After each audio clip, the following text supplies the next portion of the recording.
বিয়ের সাজে স্টেশনের প্ল্যাটফর্মের বেঞ্চের উপর বসে আছে শ্রাবণী। রাত প্রায় 12:30 বাজে।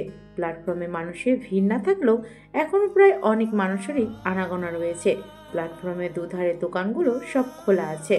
চারপাশ থেকে কুকুরের হাঁকডাক ভেসে আসছে। প্ল্যাটফর্মে চলমানরত লোকজনের মধ্যে কেউ কেউ সামনে থেকে ক্রস করার সময় শ্রাবণীর দিকে ভ্রুকুটি করে তাকাচ্ছে। সেই দিকে শ্রাবণীর কোনো ভ্রুক্ষেপ নেই। ও পাথরের মূর্তি ন্যায় বসে আছে। নিঃশব্দে ওর দু চোখের কোণ বেয়ে অশ্রুদের ঢল নামছে। শ্রাবণীর থেকে কিছুটা দূরে ওর ওই বেঞ্চের অন্য মাথায় বসে আছে সুদর্শন একটা ছেলে। গায়ের পোশাক দেখেই বোঝা যাচ্ছে বেশ বিত্তশালী পরিবারের ছেলে সে। তার দৃষ্টি নিচের দিকে নিবদ্ধ।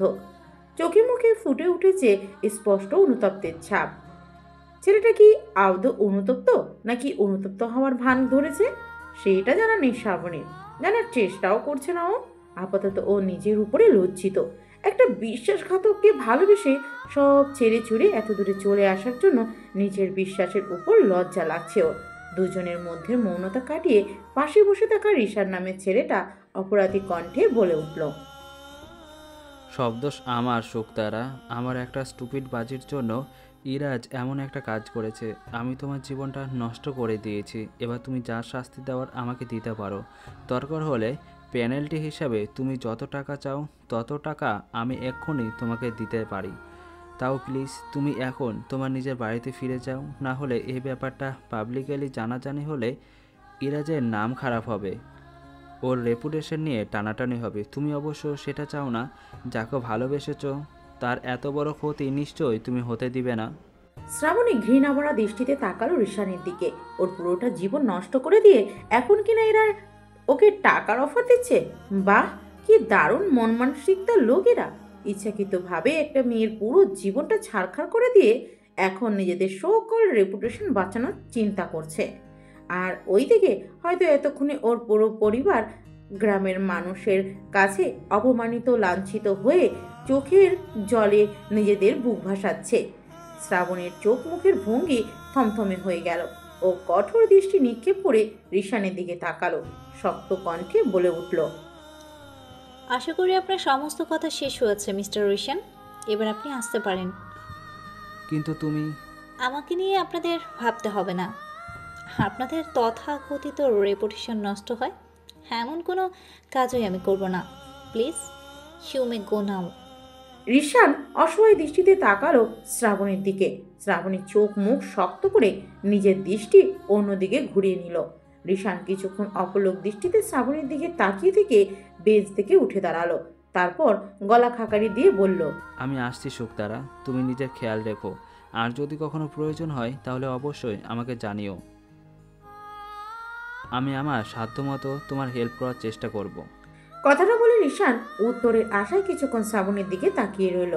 কিন্তু শ্রাবণী চুপচাপ অন্যদিকে নিজের দৃষ্টি ঘুরিয়ে বসে রইল। ঋষান বুঝলো শ্রাবণী ওর সাথে কথা বলতে মোটেও ইচ্ছুক না। তাই ও একটা দীর্ঘশ্বাস ফেলে নিজের গন্তব্যের দিকে হাঁটা দিল। কিছুক্ষণ পরে ঋষানের অস্তিত্ব অন্ধকারের মধ্যে মিলিয়ে গেল। শ্রাবণী দু হাত দিয়ে মুখ চেপে ধরে ফুপিয়ে কেঁদে উঠল। ওর বুকের মধ্যে উথাল ঝড় শুরু হলো। ভিতরকার সমস্ত কিছু দুমড়ে মুচড়ে শেষ হয়ে যেতে লাগলো। ভালোবাসার মানুষটার থেকে এত বড় প্রতারণার শিকার হয়ে ওর মৃত্যুর সমান যন্ত্রণা শুরু হলো। হৃৎপিণ্ডের অসম্ভব যন্ত্রণায় শ্বাসনালী আটকে আসতে লাগলো। দৃষ্টিতটে ভেসে উঠল 6 মাস আগের সেই স্মৃতি, যেখান থেকে এই প্রতারকদের জঘন্যতম গেমের সূচনা হয়েছিল। শ্রাবণী ওর গ্র্যাজুয়েশন রেজাল্ট হাতে পেয়ে বান্ধবীদের সাথে হই হুল্লোড় করে রেস্টুরেন্টে খাওয়া দাওয়া শেষ করে মাত্রই বাসায় ফিরেছিল। তখনই ওর মা ওর রুমে এসে এক গাদা ছেলেদের ফটো ওর হাতে ধরিয়ে দেয়। কড়াভাবে জানিয়ে দেয় গ্র্যাজুয়েশন শেষ, এখন এর মধ্যে থেকে কোনো একটা ছেলেকেই ওকে বিয়ে করতে হবে। কথাটা বলে উনি শ্রাবণীর রুম থেকে চলে যায়। কিন্তু শ্রাবণীর চায় মিজাজ খারাপ হয়ে। এতদিন ধরে গ্র্যাজুয়েশনের দোহাই দিয়ে যাও বা বিয়ের ব্যাপারটা এড়িয়ে যাচ্ছিল, এখন তাও পারবে না। ও ভালো করেই জানে এখন যে করেই হোক ওর পরিবারের লোকেরা ওকে বিয়ে দিয়েই ছাড়বে। কিন্তু এসব অ্যারেঞ্জ ম্যারেজ শ্রাবণীর বিন্দু মাত্র ইন্টারেস্ট নেই। ও তো দেখে শুনে পছন্দ করে মনের মতো কাউকে সিলেক্ট করতে চায় নিজের লাইফ পার্টনার হিসেবে। যাকে এক কথায় বলে লাভ ম্যারেজ করতে চায়। কিন্তু ওর পরিবারের লোকেরা সবাই এই লাভ ম্যারেজের বিপক্ষে। তারা এসব একদম পছন্দ করে না।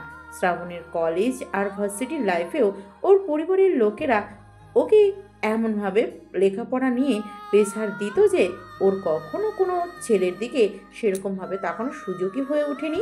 শ্রাবণী নিজেও ব্রিলিয়েন্ট স্টুডেন্ট হওয়ার সবসময় নিজের লেখাপড়াটাকে বেশি প্রাধান্য দিয়েছে, আর ওর পরিবারের লোকের ইচ্ছেও পূরণ করেছে। কিন্তু ওর কোনো ইচ্ছেরই মূল্য হয়তো তাদের কাছে নেই। যদি থাকতো তাহলে হয়তো তারা ওর লাইফ পার্টনার সিলেক্ট করতে এতটা তাড়াহুড়ো করতো না। এই দায়িত্বটা অন্তত ওর হাতে তুলে দিত। এসব ভেবে শ্রাবণীর হাতে থাকা সমস্ত ফটোগুলো রেগে ফ্লোরে ছুঁড়ে ফেলে মুড অফ করে বেডের উপরে বসে পড়ে। তখনই ওর ফোনে ভাইব্রেট করে ওঠে। শ্রাবণী বেডের উপরে রাখা সাইড ব্যাগটার চেইন খুলে সেখান থেকে ওর ফোনটা বের করে। রিশান আহমেদ নামক একটা আইডি থেকে ওর মেসেঞ্জারে কল এসেছে। আইডিটা দেখেই শ্রাবণীর মেজাজটা চরম খারাপ হয়ে গেল। এই ছেলেটা এক্সামের সময় ওকে সারাক্ষণ মেসেজ করে বিরক্ত করেছে। ভদ্রতার খাতিরে শ্রাবণী দু একবার মেসেজে রিপ্লাই দিল। এই চিপ টাইপের ফ্লাটিং মার্কা সব কথা শুনে ও বিরক্ত হয়ে গেছে, তাই বাধ্য হয়ে ওই ছেলেটার মেসেজ সিন করাই বন্ধ করে দিয়েছিল। কিন্তু এই 2-3 দিন যাবৎ ছেলেটা বারবার ওকে কল দিচ্ছে। শ্রাবণী কয়েকবার বারণ করার পরেও ওর কথা শুনেনি। সুযোগ পেলেই ওকে একটার পর একটা কল দিয়ে যাচ্ছে। শ্রাবণীর এবার নিজের ধৈর্যের বাঁধ ভেঙে গেল। ও ফোনটা রিসিভ করে অপর পাশের ব্যক্তিটিকে অনবরত গালি দেওয়া শুরু করলো। এতদিনে মনের মধ্যে পুষে রাখা সমস্ত রাগ ছেলেটার উপর ছেড়ে ঠাস করে ফোনটা কেটে দিল। তারপর ছেলেটাকে আনফ্রেন্ড করে ওর আইডিটা মেসেঞ্জার থেকে রেস্ট্রিক্ট করে রাখলো। তার 2 দিন পর শ্রাবণী মেসেঞ্জারের মেসেজ রিকোয়েস্ট চেক করতে গিয়ে দেখলো ইরাজ ইমরোজ নামের একটি আইডি থেকে ওকে সালাম দিয়ে মেসেজ রিকোয়েস্ট পাঠানো হয়েছে। এরকম র্যান্ডম রিকোয়েস্ট প্রায় ওর কাছে আসে। তাই শ্রাবণী বেশি কিছু না ভেবে সালামের জবাব দিয়ে মেসেজ রিকোয়েস্টটা অ্যাকসেপ্ট করলো। কিছুক্ষণ পর ইরাজ নামের ব্যক্তিটি রিপ্লাই দিল। তারপর থেকেই শুরু হলো ওদের মধ্যে টুকিটাকি চ্যাটিং কনভারসেশন। প্রথম কয়েকদিন হাই হ্যালো পর্যন্ত সীমাবদ্ধ থাকলো বিষয়টা, কিন্তু কিছুদিন যেতেই সেটা লং টাইম কথা বলার অভ্যাসে পরিণত হলো। ইরাজের কথা বলার ধরনে শ্রাবণী ভীষণভাবে ইমপ্রেস হয়ে গেল। ওর মনে হলো ছেলেটার কথার মধ্যে কোনো একটা জাদু আছে যেটা সব সময় ওর মনকে ভালো রাখে। অদ্ভুত ব্যাপার হলো শ্রাবণীর যতই মন খারাপ থাকতো না কেন, ইরাজের সাথে কথা বলার পর ওর সমস্ত মন খারাপ দূর হয়ে যেত। আবার 2-1 দিন কথা বলতে না পারলে ওর মারাত্মক মুড অফ হয়ে যেত। শ্রাবণী উপলব্ধি করতে পারছিল ও ধীরে ধীরে ইরাজের উপরে দুর্বল হয়ে যাচ্ছে। তবে ও যেটা ইরাজকে বুঝতে দিতে চাচ্ছিল না, আগে ইরাজের মনের কথা জেনে তারপর ওর অনুভূতির ব্যাপারে ইরাজকে জানাতে চেয়েছিল। শ্রাবণী অপেক্ষার প্রহর গুনছিল। ওর অপেক্ষার অবসান ঘটিয়ে ইরাজ হঠাৎ করে একদিন নিজেই শ্রাবণীকে প্রপোজ করে বসে। খুশিতে শ্রাবণীর চোখে পানি চলে আসে। ও ভালো মন্দ কোনো কিছু না ভেবেই ইরাজের প্রপোজ অ্যাকসেপ্ট করে নেয়। ওর নিজের অনুভূতিগুলো ইরাজের কাছে কনফেশন করে। তার পরদিন ইরাজ ওকে ফ্রেন্ড রিকোয়েস্ট পাঠায়। এতদিন দুজনের কথাবার্তা মেসেঞ্জারের মধ্যে সীমাবদ্ধ ছিল। ইরাজ এতদিন কখনো শ্রাবণীকে ফ্রেন্ড রিকোয়েস্ট পাঠায়নি, আর শ্রাবণীও কেন যেন লজ্জা আর জড়তার জন্যে ওকে রিকোয়েস্ট পাঠাতে পারেনি। ইরাজ রিকোয়েস্ট পাঠিয়েছে দেখে শ্রাবণী মনে মনে বেশ খুশি হয়। সাথে ওর মাথায় একটা দুষ্ট বুদ্ধিও চাপে। ও আইডি থেকে নিজের সমস্ত ফটো ডিলিট করে দিয়ে তারপর ইরাজের ফ্রেন্ড রিকোয়েস্ট অ্যাকসেপ্ট করে। ইরাজের আইডিটা একটু ঘাটাঘাটি করতেই দেখতে পায় ওকে যেদিন ইরাজ মেসেজ রিকোয়েস্ট পাঠিয়েছিল তার আগের দিনই ওই আইডিটা খোলা হয়েছে। আইডিতে তেমন একটা পোস্ট নেই। তাছাড়া ইরাজের ব্যাপারে সেখানে তেমন কোনো ডিটেলসও নেই। ব্যাপারটা প্রথমে একটু অদ্ভুত লাগলো, পরে শ্রাবণী এই ব্যাপারটা মাথা থেকে ঝেড়ে ফেলে। এটা ভেবে খুশি হয়ে যায় যে ইরাজের আইডিতে কোনো রকম মেয়ে বন্ধু নেই। তার মানে ইরাজ আসলেই ভালো চরিত্রের একটা ছেলে। এভাবেই দিন গড়াতে থাকে। মেসেজ থেকে কলেও ওরা ঘন্টার পর ঘন্টা কথা বলতে শুরু করে, তবে ভিডিও কল না, অডিও কল। শ্রাবণী ইরাজকে আগেই শর্ত দিয়েছিল যে বিয়ের আগে ওরা একে অপরকে দেখবে না। ইনফ্যাক্ট কেউ কারো পিকও দেখবে না। যদিও কথাটা শ্রাবণী ইরাজকে মজা করেই বলেছিল, কিন্তু অদ্ভুতভাবে ইরাজ ওর কথায় সত্যি সত্যি রাজি হয়ে গিয়েছিল। শ্রাবণী কখনো ইরাজকে নিজের আসল নামটাও বলেনি।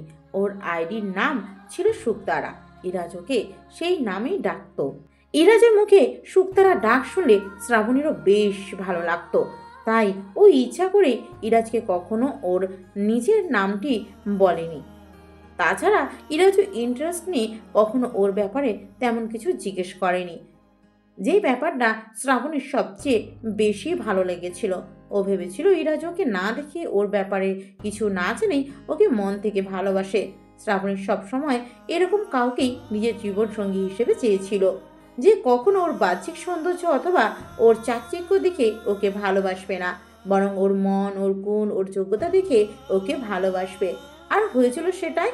ও যেমন মানুষকে নিয়ে নিজের জীবনসঙ্গী হিসেবে পেতে চেয়েছিল, ইরাজও ঠিক তেমন ধরনের মানুষ ছিল। সময় গড়াতে থাকে। মেসেঞ্জার ছাড়াও দুজনের মধ্যে ফোন কলেও কথা হতে থাকে। দুজনের সম্পর্কের গভীরতা আরও বাড়তে থাকে। মাঝখানে কেটে যায় 4 মাস। এর মধ্যেই হঠাৎ একদিন শ্রাবণীর বাবার কোনো এক কলিগের ছেলে তার পরিবারকে নিয়ে শ্রাবণীকে দেখতে আসে। দেখে যাওয়ার পরের দিনই তারা সম্বন্ধ পাকা করে ফেলে। এত তাড়াতাড়ি সব কিছু হয়ে যাওয়ায় শ্রাবণী শকড হয়ে যায়। ও তৎক্ষণাৎ ইরাজকে ফোন করে ব্যাপারটা জানায়, কিন্তু ইরাজের মধ্যে কোনো রকম ভ্রুক্ষেপ দেখা যায় না। এতে শ্রাবণী আরও অবাক হয়। ও ইরাজকে বলে ওর বাবার সাথে ওদের বিয়ের বিষয়ে কথা বলতে, অথবা ইরাজের পরিবার নিয়ে ওর বাড়িতে বিয়ের সম্বন্ধ নিয়ে আসার কথা বলে। কিন্তু ইরাজের মধ্যে কোনো ভাবাবেগ দেখা যায় না।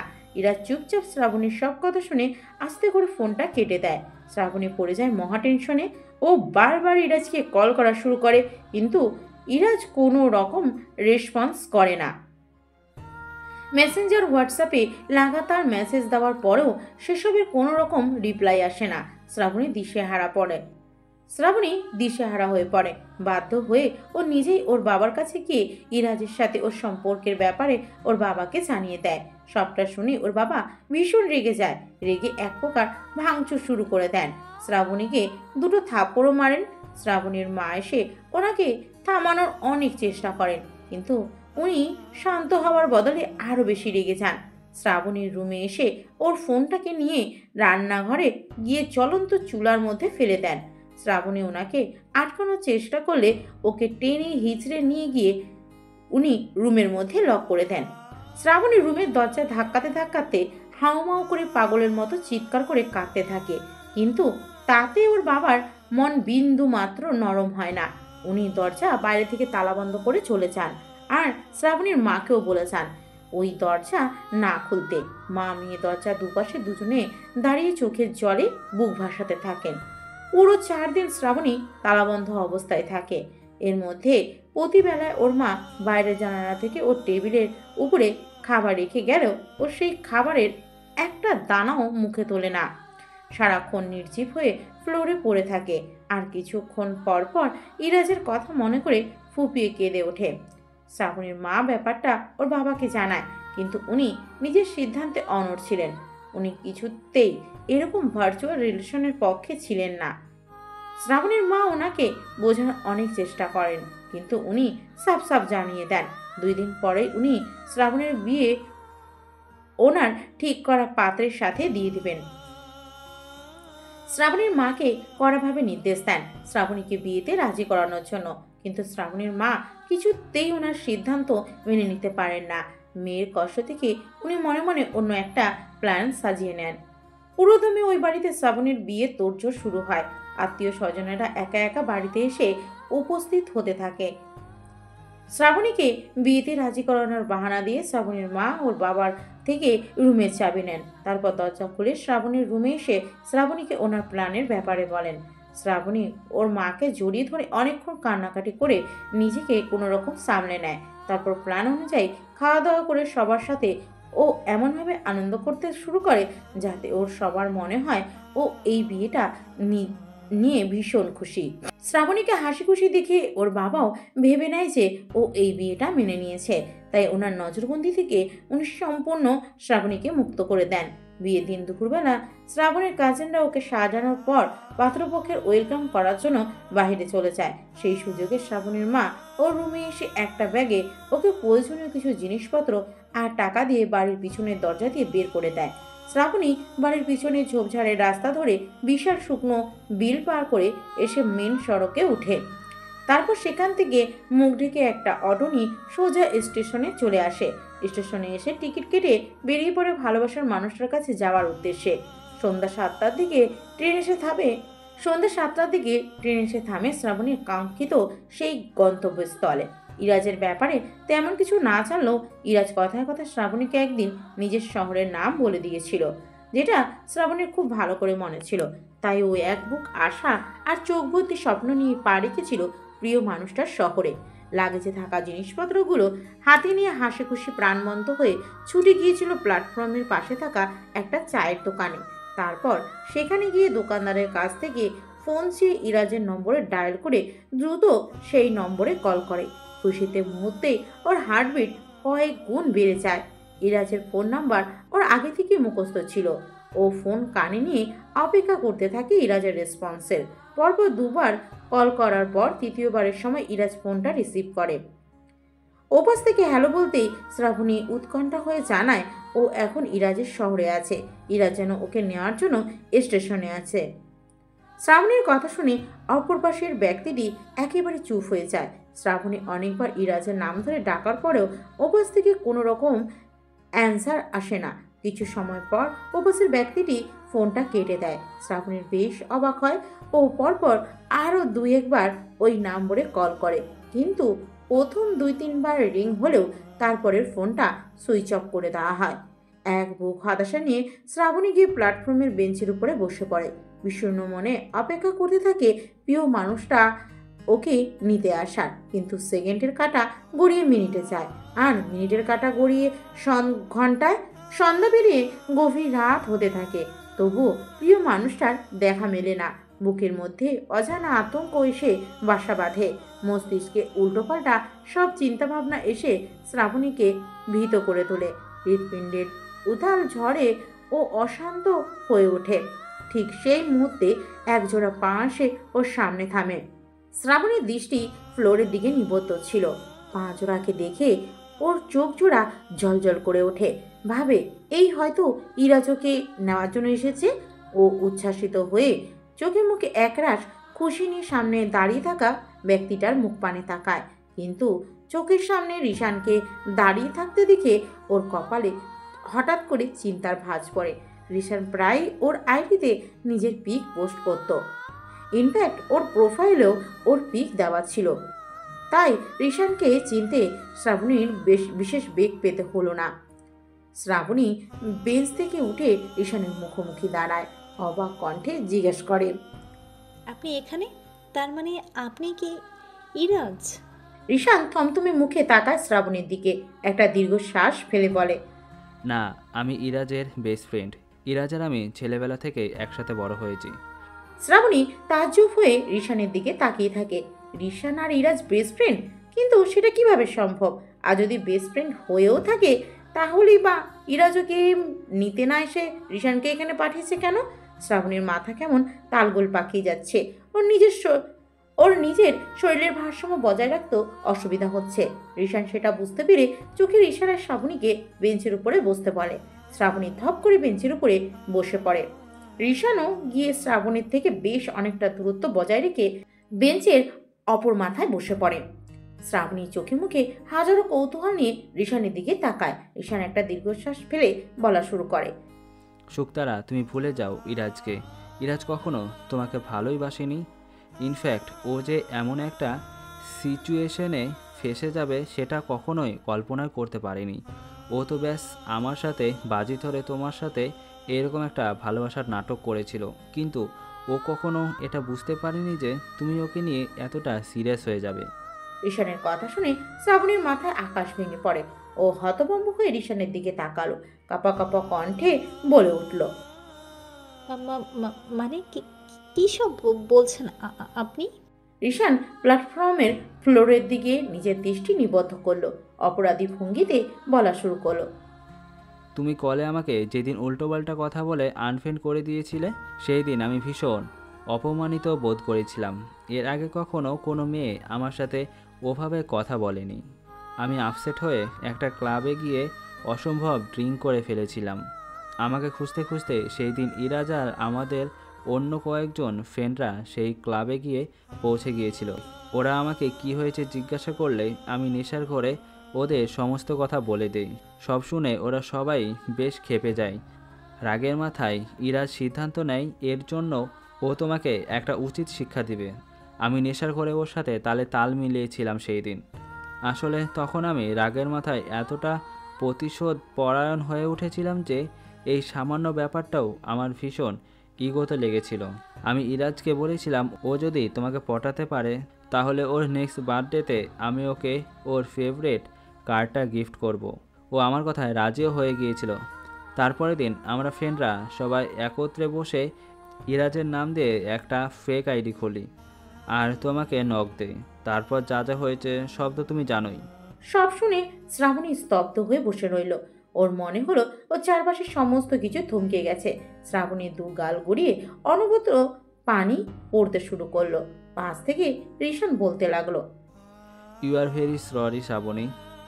আমরা কেউ কখনো স্বপ্নেও ভাবিনি আমাদের এইরকম একটা স্টুপিড রিভেঞ্জের জন্য তোমার লাইফটা এইরকমভাবে নষ্ট হয়ে যাবে। আমাদের কৃতকর্মের জন্য আমরা সত্যি অনুতপ্ত। ইনফ্যাক্ট ইরা নিজেও বেস্ট গিলটি ফিল করছে। তোমার সামনে এসে দাঁড়ানোর মতো সাহসও ওর নেই। তাই ও এখানে আমাকে পাঠিয়েছে ওর হয়ে তোমাকে সরি বলার জন্য। শ্রাবণী ও সুষিক্ত দৃষ্টিতে তাকালো রিশানের দিকে, কান্নাজড়িত কণ্ঠে বলল, ব্যাস একটা সরি বলার জন্য আপনাকে এখানে পাঠিয়েছে?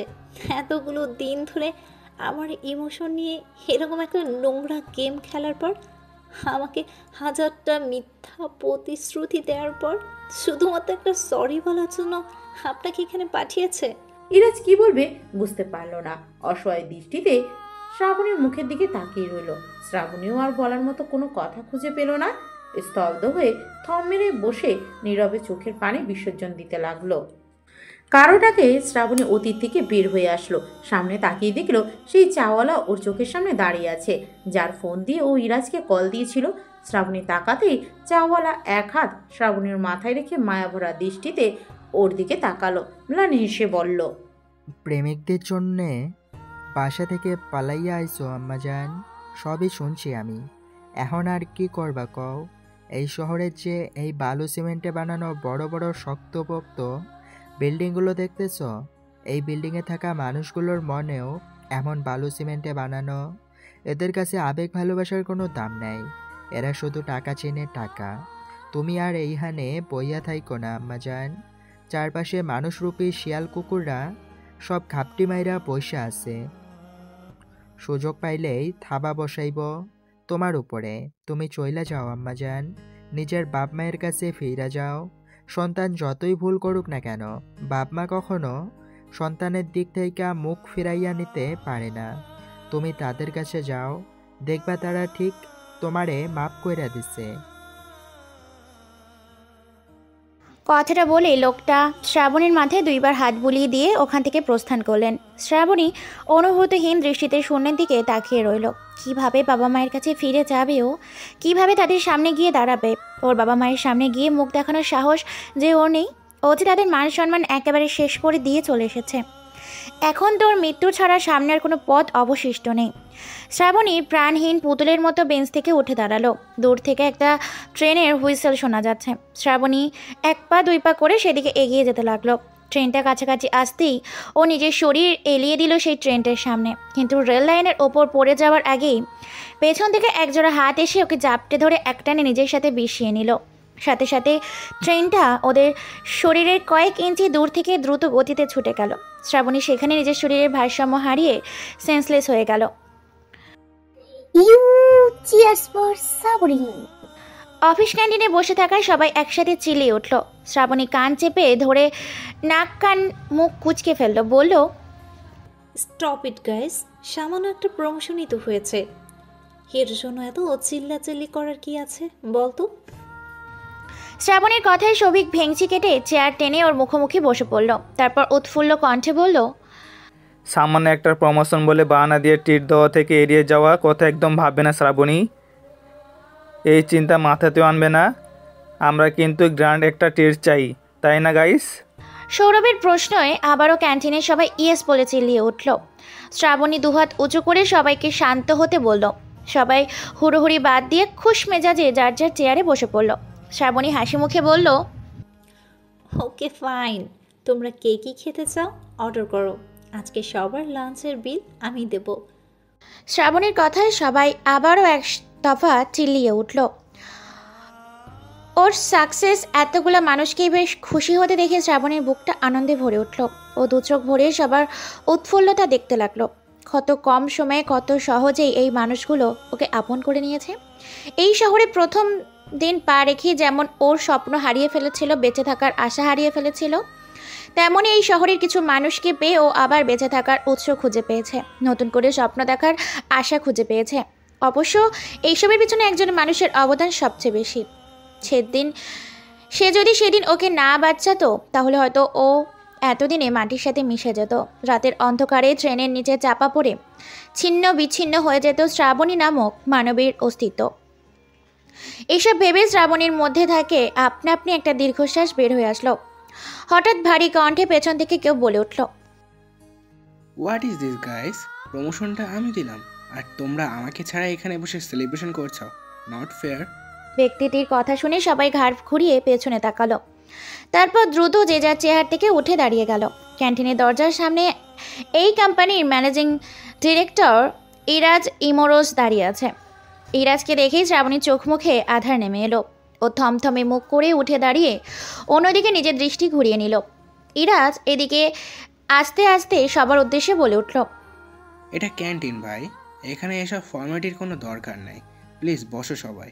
কথাটা বলতে বলতে ইরাজ এগিয়ে এসে শ্রাবণীর সামনে দাঁড়ালো। সবাই নিজেদের জায়গায় বসে পড়ল। ইরাজ অফিসের বস হলেও সবার সাথে খুব ফ্রেন্ডলি হয়ে কথা বলে। অফিসের সবার কাছে ইরাজ খুবই প্রিয় একজন ব্যক্তিত্ব। কাজের ব্যাপারে সে বেশ স্ট্রিক্ট হলেও অন্যান্য সময়ে ভীষণ হাসি খুশি থাকতে দেখা যায় ইরাজকে। তবে রাগের দিক থেকেও তার মধ্যে কোনো রকম কমতি নেই। কাজের বেলায় কারোর সামান্য ত্রুটি বিচ্ছিন্ন সহ্য হয় না সে। সবার হাজারটা ভুল মাপ করলেও কাজ নিয়ে কেউ উদাসীনতা দেখালে তাকে ইরাজের ভয়ঙ্কর রাগের মুখোমুখি হতে হয়। শ্রাবণী চেয়ারে বসে ভ্রু কুঁচকে ইরাজের দিকে তাকালো। ইরাজ মুচকি এসে বলল, সো মিস শ্রাবণী, আমাকে কি ট্রিট দিতে আপনার কোনো অসুবিধা আছে? শ্রাবণী অনিচ্ছা থাকার সত্ত্বেও জোরপূর্বক হাসার চেষ্টা করলো। বলল, নো স্যার, প্লিজ বসুন। ইরাজ একটা দীর্ঘশ্বাস ফেলল। তারপর খানিকটা অ্যাটিটিউড নিয়ে বলল, নো থ্যাঙ্কস। সাথে সাথে কারোর থেকে ট্রিট নেওয়ার অভ্যাস ইরাজ ইমরোজের নাই। আমার ট্রিটটা বরং আপনি তুলে রাখুন। ভবিষ্যতে যেদিন আপনি নিজে আমাকে মন থেকে ট্রিট দেওয়ার জন্য ইনভাইট করবেন, তখনই না হয় আমি ওটা অ্যাকসেপ্ট করব। কথাটা বলে ইরাজ যেভাবে এসেছিল সেভাবেই গটগট করে ওখান থেকে বের হয়ে গেল। সবাই ইরাজের যাওয়ার দিকে মন খারাপ করে তাকিয়ে রইল। শ্রাবণীর চোখে মুখে রাগের আভাস দেখা নিল। ও দাঁতে দাঁত চেপে বিড়বিড় করে বলল, মাই ফুট, আমার সাধ্য থাকলে আমি কখনো তোমার মুখটাও দেখতাম না মিস্টার ইরাজ ইমরোজ। ট্রিট দেওয়া তো অসম্ভব ব্যাপার। শ্রাবণী রেগে মেগে আগুন হয়ে নক না করে ইরাজের কেবিনে ঢুকলো। ইরাজ মাথা নিচু করে বসে বসে ফাইল দেখছিল। কেবিনের দরজা খোলার আওয়াজে ও ফাইল থেকে মুখ উঠিয়ে সামনে তাকালো। শ্রাবণী গটগট করে হেঁটে এগিয়ে এসে ইরাজের টেবিলের সামনে দাঁড়িয়ে ওর দিকে একটা বিলের পেপার ছুঁড়ে মারল। ইরাজ ভ্রু কুঁচকে তাকালো শ্রাবণীর দিকে। শ্রাবণীর আগে গলায় বলল, আপনাকে কে বলেছে আমার হয়ে ক্যান্টিনে সবার খাবারের বিল দিতে? ওদের ট্রিটটা যখন আমি দিয়েছি তখন সেই ট্রিটের বিল দেওয়ার ক্ষমতা নিশ্চয়ই আমার আছে বলেই আমি দিয়েছি। আপনি আমার হয়ে বিল দেওয়ার কে? ইরাজ সে দৃষ্টিতে তাকালো শ্রাবণীর দিকে। গম্ভীর কণ্ঠে বলল, এত সামান্য একটা বিষয় নিয়ে এভাবে রিয়্যাক্ট কেন করছেন আপনি?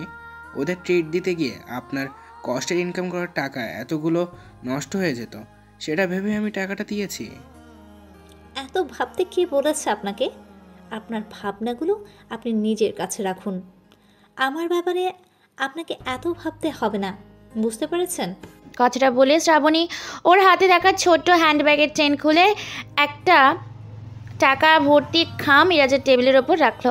তারপর ইরাজের দিকে তর্জনী আঙুল উঠিয়ে ওয়ার্নিং দেওয়ার ভঙ্গিতে বলল, এই নিন আপনার টাকা। ভবিষ্যতে আর কখনো এরকম কিছু করার চেষ্টা করবেন না এবং আমার কোনো বিষয়ে নাক গলাতেও আসবেন না। It's your first and last warning.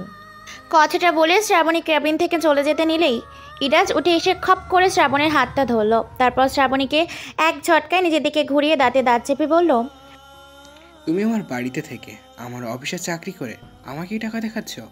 এত সাহস তোমার?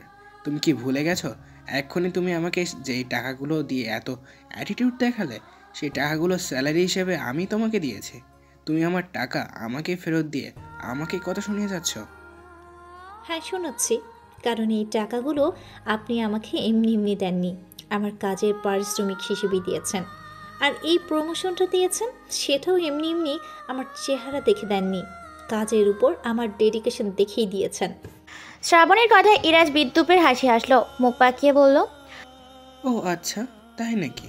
তাহলে ওই যে 8 মাস ধরে আমার বাড়িতে ফ্রিতে থাকছো, খাচ্ছ, সেই বেলায় তোমার হয়ে আমি ক্যান্টিনের সামান্য বিল দিয়েছি বলে তোমার একদম গায়ে লেগে গেছে, অথচ আমার বাড়িতে এতদিন ধরে ফ্রিতে থাকতে খেতে তোমার গায়ে লাগছে না? না, লাগছে না, কারণ ওই বাড়িটা আপনার না, আঙ্কেলের। আর আমি আঙ্কেল আন্টি এবং সূচনা আপুর কথা রাখতেই ওই বাড়িতে আছি, না হলে সেই কবে চলে যেতাম। আপনার মতো একটা নিকৃষ্ট মন মানসিকতার মানুষ যেখানে থাকে সেখানে আমি কেন, আমার ছায়াও কখনো যেত না। Cause I hate you a lot. কথাটা বলে শ্রাবণী ঝাড়া মেরে ইরাজের থেকে নিজের হাতটা ছাড়িয়ে নিল। তারপর আর এক সেকেন্ডে ওখানে না দাঁড়িয়ে গট করে হেঁটে কেবিন থেকে বের হয়ে গেল। কিন্তু ইরাজ সেখানেই শক্ট হয়ে দাঁড়িয়ে রইল। শ্রাবণী ওকে হেট করে, কিন্তু কেন? দীর্ঘ 8 মাস যাবৎ শ্রাবণী ওদের বাড়িতে আছে, কিন্তু ওর সাথে শ্রাবণী তো কখনো ভালোভাবে কথাই হয়নি। ইনফ্যাক্ট অফিসে আসলেও কাজের বাইরে ওদের মধ্যে তেমন কোনো কথা হয় না, হবেই বা কীভাবে? কোথাও ইরাজের সামান্যতম উপস্থিতি টের পেলেই শ্রাবণীর সাথে সাথে সেই জায়গা থেকে গায়েব হয়ে যায়। ইরাজ খেয়াল করেছে, ওকে দেখলেই শ্রাবণীর চোখে মুখে কেমন রাগ আর বিরক্তির আভাস দেখা যায়। শ্রাবণী সর্বদা ওকে এড়িয়ে চলার চেষ্টা করে, কিন্তু কেন? ইরাজ তো আজ অবধি কখনো শ্রাবণীর সাথে খারাপ ব্যবহার করেনি, এত মাসে ওকে কখনো অপমানজনক কোনো কথাও বলেনি। আজকেই প্রথম যা শ্রাবণীকে এইভাবে কথা শোনালো। এছাড়া এর আগে কখনো এই টোনে ও শ্রাবণীর সাথে কথাও বলেনি। তাহলে ওর ওপর কিসের এত রাগ শ্রাবণীর? কেন এবার শ্রাবণী ওকে দেখতে পারে না? রাতে 11:30 বাজে। ইরাজদের বাসায় ডাইনিং রুমে ডিনার টেবিলে শ্রাবণী, ইরাজ, সূচনা আর ইরাজের মা বাবা বসে একসাথে ডিনার করছে। ইরাজের মা বাবা আর সূচনা নিজেদের মধ্যে টুকিটাকি কথা বলছে। ইরাজ আর শ্রাবণী একদম চুপচাপ মাথা নিচু করে খাবার খাচ্ছে। ইরাজ খাওয়ার মধ্যে কিছুক্ষণ পর পর আর চোখে শ্রাবণী দিকে তাকাচ্ছে। শ্রাবণীকে ইরাজের কাছে কেমন অদ্ভুত লাগে। যেদিন থেকেও শ্রাবণীকে দেখেছে সেদিন থেকে খেয়াল করেছে মেয়েটা ওকে দেখলেই একেবারে শান্ত হয়ে যায়। তার হাসি খুশি চেহারা মুহূর্তের মধ্যেই মিলিয়ে যায়। চোখে মুখে কেমন তৃষ্ণা ফুটে ওঠে। ইরাজকে যথাসম্ভব এড়িয়ে চলার চেষ্টা করে শ্রাবণী। প্রয়োজন ছাড়া ইরাজের সাথে একটা কথাও বলে না, ইনফ্যাক্ট ফিরেও তাকায় না। শুরুতে ইরাজ এইসবে পাত্তা না দিলেও ইদানিং ওকে এইসব বিষয় অনেক ভাবাচ্ছে। ওকে পছন্দ করা মেয়েদের তালিকায় নিতান্তই ছোট না। এমন অনেক মেয়ে আছে যারা ইরাজের অ্যাটেনশন পাওয়ার জন্য সবসময় মরিয়া হয়ে থাকে, অথচ শ্রাবণীর হাবভাব দেখলে মনে হয় ইরাজ ওর কাছে সবচেয়ে অপছন্দের একজন ব্যক্তি, যার ছায়া দেখলেও শ্রাবন্তী বিরক্তিতে নাকমুখ কুঁচকে আসে। কিন্তু কেন শ্রাবণী ওকে এতটা অপছন্দ করে জানা নেই ইরাজের। তবে ইরাজ জানতে চায়, যে মেয়েটাকেও ভালো করে চিনেই না তার ওর ওপর এত কিসের বিতৃষ্ণা। খাবার টেবিলে সবার অ্যাটেনশন পেতে শ্রাবণী গলা খাকারি দিয়ে উঠল। সবাই খাবার থামিয়ে ভ্রু কুঁচকে ওর দিকে তাকালো। শ্রাবণী ঘাড় ঘুরিয়ে ইরাজের বাবা মায়ের দিকে তাকিয়ে বলল, আঙ্কেল আন্টি, আমি আপনাদের কিছু বলতে চাই। ইরাজের মা আলতো হাসলেন, বললেন, হ্যাঁ বলো। আন্টি, অনেকদিন তো আপনাদের এখানে থাকলাম, পুরো 8 মাস হয়ে গেছে আমি এখানে এসেছি। এবার আমি আলাদা একটা বাসা নিতে চাচ্ছি। প্রতিনিয়ত আপনাদের এভাবে বিরক্ত করতে আমার ভালো লাগছে না। এমনিতেও আমি অলরেডি আপনাদের অনেক জ্বালিয়ে ফেলেছি, এখন আর জ্বালাতে চাই না। প্লিজ আন্টি, আমাকে আর বাধা দিবেন না। শ্রাবণী কথাটা বলেই সূচনা কঠিন দৃষ্টিতে ওর দিকে তাকালো, চোখ মুখ শক্ত করে বলল,